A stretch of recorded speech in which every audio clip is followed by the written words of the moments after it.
guys, I hope your week is going well. You know, it's been some time since I have touched on cosmetic procedures, and I think today's video I wanted to share with you guys some pearls, if you will, tips, tricks for those of you who may be interested in pursuing a chemical peel. Tips and tricks for you to understand, maybe put into place to yield the best outcome, to get the best results from your chemical peel. I have videos on chemical peels for hyperpigmentation and kind of anti-aging benefits. So I will list that down below. You can find all of these also in a playlist called Cosmetic Procedures. But in today's video, I'm just going to give you some kind of tips and tricks to get the best results, or just things that you should be aware of that are going on both in the doctor's head before the procedure, during the procedure, and things that you can really know in your journey to get the best results from a peel. So to refresh your memory, a chemical peel is essentially a controlled chemical burn in which a peeling agent, whether it be TCA or a Jessner's peel, again, I mentioned these in my peel video, so I won't belabor those ingredients, but they are applied in a very controlled fashion to get destruction of the skin at specific depths. And it can be superficial, meaning just the top layers of the skin, the epidermis, or it can go actually pretty deep depending on the peeling agent and the conditions to reach the deeper layers of the skin and stimulate collagen and elastin turnover and strengthening the deeper layers of the skin for improvement of wrinkles. So what are some things to consider before going into a peel and before approaching a peel and considering a peel and, maybe talking about at your first visit with your dermatologist? At the pre-peel visit, there's going to be a detailed history that is taken, your medical history, and a skin exam will be performed to get a sense of any contraindications, as well as to get a sense of your skin type, skin texture. If you have any background skin conditions, that will guide how deep the peel can or should go. And if you have a skin type that tends to heal with scarring or hyperpigmentation. So you definitely want to, kind of think in advance. Are you somebody who scars abnormally? Do you form keloid scars? Definitely something to draw to the attention of the physician before going further. I mean, they should ask you about that. A history of Accutane or isotretinoin, also known as isotretinoin use, also can influence the choice of a peel and peeling agents and the depth of a peel. Any topical creams that you might be using, whether they be stuff that you're buying over the counter, stuff, medical grade skincare, whatever it is that you're using in your skincare routine, bring it to your visit and show it to the doctor who's going to be performing the chemical peel so that they know and they can guide you on what to stop before the peel and how far in advance to stop it. I will go over some common ingredients and when to stop them in today's video, but at the pre-peel visit, definitely bring in everything that you're using and get the okay from the get-go. If you have any history of being on medications, some medications will influence how deep the peel can penetrate, and some medications will put you at increased risk for hyperpigmentation after the peel. So you definitely want to bring that to the attention of the doctor performing the chemical peel. Chemical peel is a medical procedure, so take it very seriously, and these things are really important. Also, your occupation is something important to consider and discuss, as well as any events that you may have planned, particularly in the 10 days before to 10 days after the procedure. Anything that's going to put you out in the sun, anything that is going to expose you to, if you work in a hot, sweaty environment, excessive heat actually can increase the risk of hyperpigmentation, particularly after a peel. So kind of, think as much as you can about how your life is going to go around the peel and plan accordingly. And very important at the first visit is a photograph. A photograph should be taken of your face before anything is done to it to document progress, so that you can see your results. And if there is a bad outcome, then you have documentation of that. So that is definitely an important part of that first visit. once the decision to proceed with a chemical peel is okay, and you kind of decided, you and the doctor have decided on what peel is going to be right for you. A lot of the times, much of the times, one thing that is done, and that is often done, everybody differs a little bit, providers differ in terms of what they do, and it's going to differ from patient to patient, but one general approach is to go through a skin priming step about 3 to 4 weeks before your peel to get the best results from peel. And what this does is it helps to start to thin and even out the very top layer of the epidermis. So our skin, to remind you, is kind of in 2 layers. You know, the epidermis and your dermis. Well, those are the 2 layers we're thinking about for the peel. And the very top of the epidermis is really like heaped up and uneven in most people. And so a priming agent may be prescribed or recommended to be used in the 2 to 3 weeks before a peel. And what that's going to achieve is it's going to thin all of that uneven stuff off, kind of like sanding the surface, so that when the actual chemical peel is put on, it can be put on and applied at in a more even manner to allow for more even depth of penetration and to enhance penetration of the peeling ingredient. And also, this priming step also achieves the goal of accelerating reepithelialization or healing of the tissue of the skin after the actual peel. And it also achieves the outcome, depending on the priming agent, of reducing side effects, particularly post-inflammatory hyperpigmentation. So priming agents that are frequently given a few weeks before, or started a few weeks before, are one that's very commonly used is a topical retinoid. Topical retinoids, I have many videos on these. Tretinoin, adapalene, tazarotene is frequently prescribed at about a month in advance to have the patient start using. And this starts to peel the top layer of the skin and kind of even things out and smooth things out to prime the face for the peel itself, for the chemical peel, for application of the chemical peel itself. So, the peeling phase of using a retinoid, that if you've gone through that, then your face is much more going to be much more accepting of the chemical peel agents in a more even fashion. You get a better result.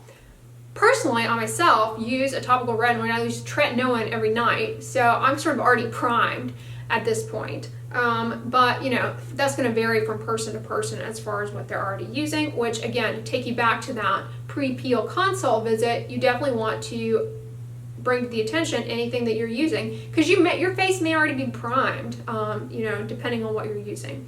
Another common priming,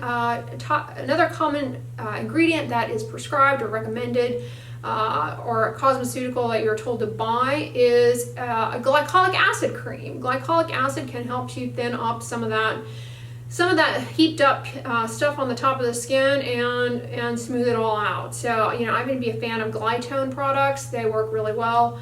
They have a lotion that's fragrance free. 6% is a good glycolic acid strength to achieve this. If you are a darker skin type, it is not uncommon also to put you on a course of topical hydroquinone before a peel.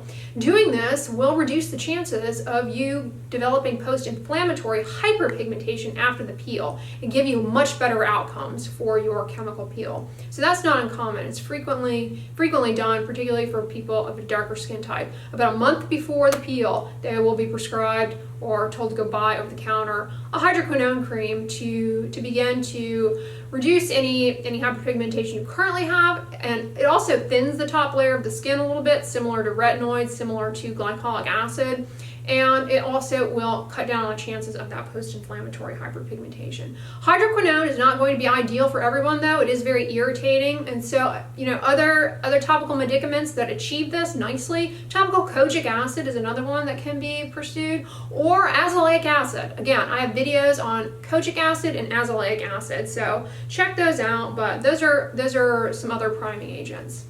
So this 3 to 4 weeks before you get the peel, the kind of priming phase, in addition to some of these specific priming agents that I just reviewed for you guys, You also need to really dial in and perfect your application of sunscreen and sun protection and sun protected behaviors. Putting on sunscreen consistently and reapplying it. You need to have a sunscreen that you love. At this point, you need to develop a love of a sunscreen, one that you will apply consistently and reapply and be comfortable reapplying, because that is going to be a must for not only pre-procedure, pre-peel, but post-peel. Really going to be super important to prevent adverse outcomes and to get you the best results from the peel. Sunscreen use is going to be imperative. Now, in the days leading up to the peel, what do you need to do? 1 week before the peel, sunscreen is the only thing that you continue. So what that means, anything that's going to be priming the skin also has a chance to be a little irritating, and irritating in combination with the peeling ingredients. So you're going to stop anything that has salicylic acid in it. You're going to stop anything that has benzoyl peroxide in it. Stop anything that has lactic, glycolic, malic acid. You also are going to stop waxing, electrolysis. You're also going to stop using reinoids like adapalene, tretinoin, tazarotene, and so I will list in the description box what to stop at what point, so don't feel like you have to write all this down. I'll kind of summarize this timeline and what to stop in the description box down below. But in addition to stopping those things, do not do any masks for a week in advance, whether they be mud masks, sheet masks, nothing. No exotic ingredients, no exotic cosmeceuticals, nothing. You're gonna go on a fast. All you're gonna wear is sunscreen. No scrubs, no facials in a spa a week before the peel. This is to get the best outcome. And the reason for this is anything that you put on your face in that week in advance can set you up for low-grade irritation just below the surface that you may not even perceive, but when you then come on with a peeling agent, that's really can rev things up and worsen outcomes. So no facials, no spin brushes, no loofahs, no Mia, no Fofo, no Foreo, none of those a week before, definitely. And you also want to stop any kind of, if I didn't already mention this, any kind of hair removal practices like waxing, epilators, plucking, sugaring, tweezing, what's the other one, threading. You also want to stop all of that. It does create low-grade irritation around the hair follicle that can lead to post-inflammatory hyperpigmentation. So you want to stop all of that about a week in advance. You don't have to stop shaving a week in advance though if you shave your face. However, the day of, no shaving. Don't shave the day before, the day of. The day you go in to get the peel, so this is now the day of, no shaving. And the other thing not to do is to put on any kind of serum or anything. You should be done with all of that. But also no perfume that day. Perfume on the skin can increase irritation, whether it be, body splashes, colognes, aftershaves, can increase irritation in the skin and also can affect the depth achieved by your peel and affect the evenness. So don't wear any perfumes or anything like that. Now, in terms of during the actual peel itself, some things that are going on which don't necessarily involve you, you're kind of just lying there, but you may be interested in. So the peeling agent is selected based on a variety of things. You, the patient, your background skin tone, and the depth of how far the peel should go to get the outcome that is desired. And then the other thing that goes on right before the chemical peeling agent is applied is a degreasing step, usually with alcohol. Will be rubbed all over the skin to remove any excess sebum or oil on the surface of the skin. That sebum kind of acts as a nice shield and can create, unfortunately, patchy penetration of the peeling agent. So you're frequently degreased with like alcohol, rubbing alcohol, for example. So don't be alarmed if that occurs. In addition to degreasing your face, a lot of times an occlusive ointment like Vaseline will be applied to your lips to protect your lips from the peeling agent, and your ears will be protected. You're going to be lying down on your back, and the peeling agent is going to be applied very methodically, and the last thing the physician wants is for any of that to trickle down in your ear, so steps will be taken to protect your ear.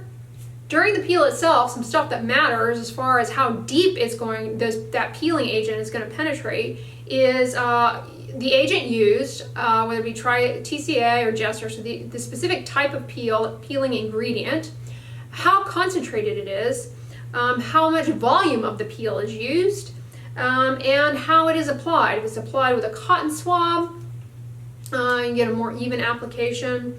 The number of coats, so the number of layers of peeling agent, will increase the depth, and the force of contact will also increase depth, and the duration of contact. So the longer that you're lying there with that peeling agent on your face, the deeper it's going to go. So, you know, when they always talk about feeling the burn, in the case of an office chemical peel, that really is something that you are feeling, and it really does indicate that it's working.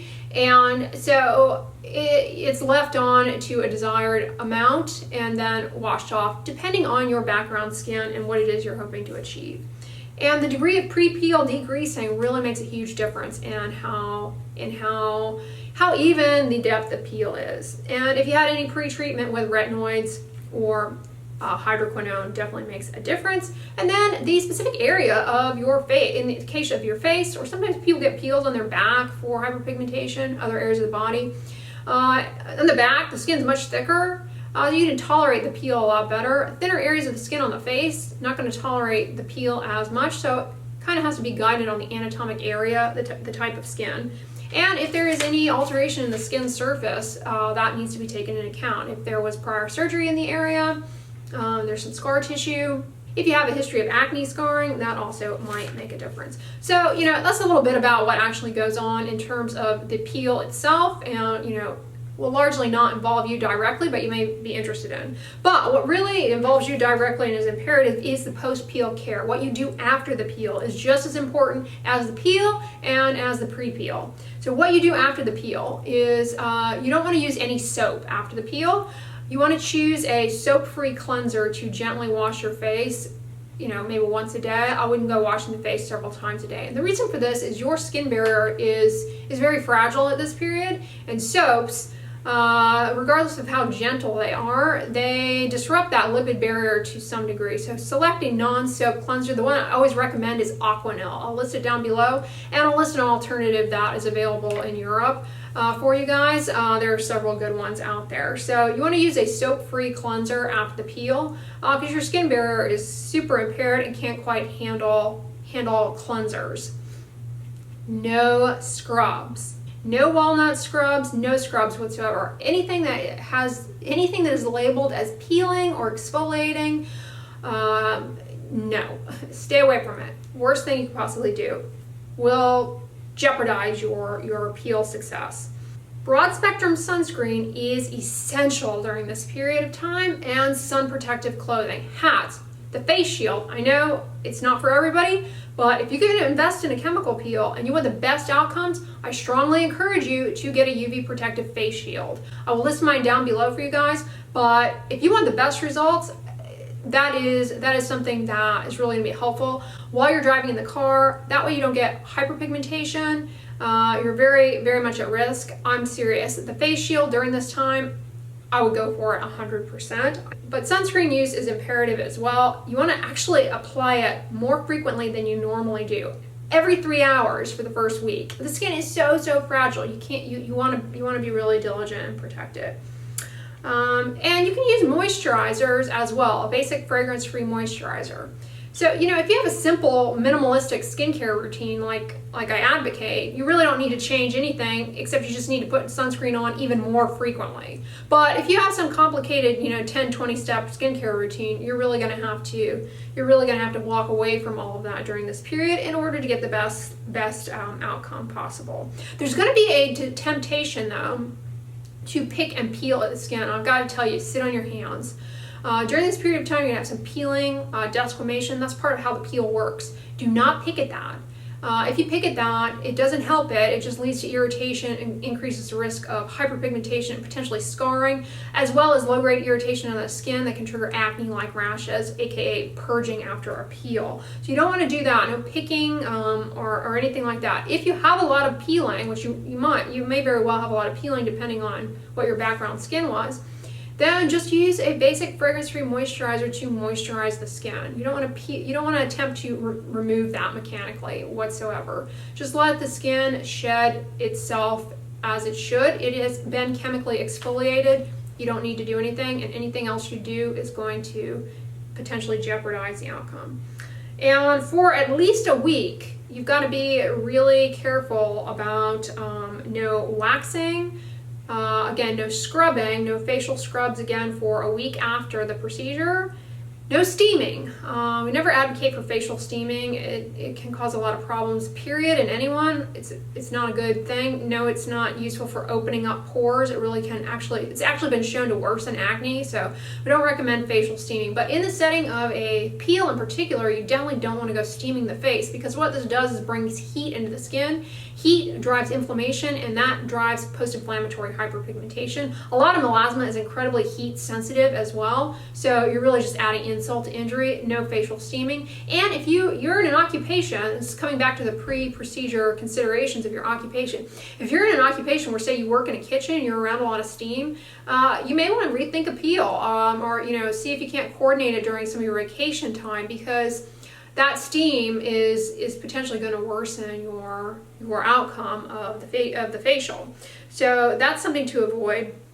And then the other thing, with it being summertime, one other thing for you to consider in addition to obsessive sun protection is you have to avoid chlorinated water, aka your swimming pool, for at least 72 hours. The chlorine can be irritating, and that can lead to hyperpigmentation and get you a bad result. So,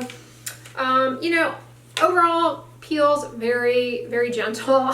Even though I've given you all these rules and regulations, these are just strategies for getting the best outcome possible and for being golden. These are kind of checklist items that we give to patients during pre and post peel instructions that maybe this video would be helpful for you.